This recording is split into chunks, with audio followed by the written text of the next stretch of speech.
decided to get creative here, and we got our GoPro out because I think that way it will show the whole boat beautifully to you. So I'm going to start at the bow and work my way back. As you can see here, you asked about this last night, there is a second table base at the front, so we don't have to worry about installing a second base. There's already in place there, so you can move the table from the back to the front. These backrests lift up, so there's a great deal of room and space in there, and they're all beautifully finished inside that compartment. And I sent you photos of that as well. On both sides of these have it, so you can, great for life jackets, dry goods, things like that. So that's great there. Both of these lift up.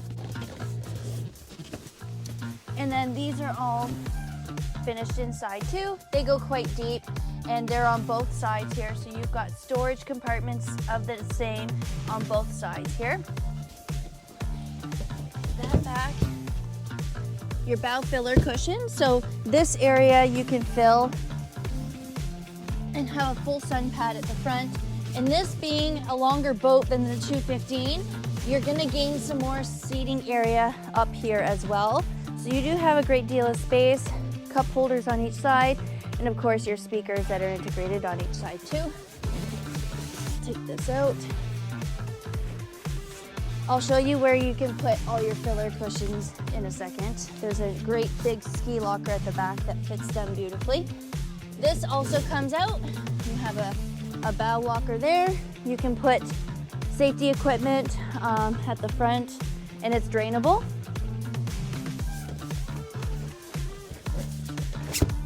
And in here, you asked about this, Anne-Marie. This is your ladder. There is a ladder that goes at the front, so it was great. We used ours quite a bit. And then your anchor goes in here. You hook it here and just toss it over the front. So a dedicated anchor storage locker, which is great. Working our way back here, you asked what was in behind my hand in the picture, and this is a glove box, a nice deep one. It also drains should anything leak. It should not leak, but should there be something, there is a drain in place there. Glove box here. And if you're the controller of the music, you get to be in charge with the rear stereo or the stereo remote on the passenger side. Bolster seating here, which is great. Now this layout is popular because, again, this being a bigger boat overall compared to the 215, this is where you gain the majority of your space. So if you're entertaining a group, you don't want to be crammed in the cockpit area. And you mentioned your dog as well. Your dog can lay back here and be comfortable under the bimini in the shade. The 215 kind of shortens this area up a little bit, and that also has the flip-flop seating here where they don't even make that layout anymore because it wasn't a popular sell. The co-captain seats with the bolsters is because it gives you versatile seating and then more dedicated space for coolers and guests when you have them. This all lights up as I showed in the pictures that I sent to you. You got a nice sporty helm.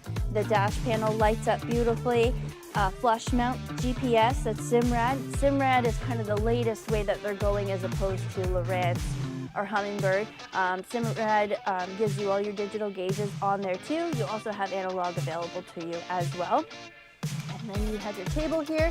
I showed you this can pop out perfectly, go at the front like I mentioned, and back to the storage. So in here you've got your cooler, and then your battery switch is dedicated in here. We used our cooler quite a bit. It's actually quite handy to have that, and it's kind of out of the way of the space, gives you more space for entertaining in this area. And then this is a hidden gem. So the beauty of having an outboard, it gives you more dedicated space in this engine compartment. So this all has LED lighting inside, but it's a nice tray in here for any dry goods that you want to keep in place. And you also can put your bumpers. I put tubes, my inflatable paddleboard, everything goes in here perfectly. It's a great, big, nice area. And this can go down into, obviously, a rear lounger, a full sun pad, if you will. And moving to the back of the boat,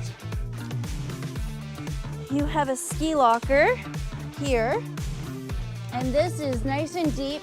This will hold any wakeboard, skis, and filler cushions. Like I mentioned at the bow, you can place all your filler cushions in here and have them safe and sound when need be. As you can see, we did the sea deck on the rear swim platform. We did not do it in the cockpit area on this one because not everybody wants it. It is a little higher maintenance than the weave. And you mentioned you have a dog. In my opinion, this can come right up and you can take it out and wash it whenever need be. Dog hair and things like that. A little easier to keep clean than sea deck. And then this is also a ski locker inside too. Nice deep storage for, again, paddles, bumpers, you name it, life jackets, and your batteries are located in here as well. So this is the 235. And as you can see, this has a great deal. You were wondering about shade. It covers a great deal of the cockpit area.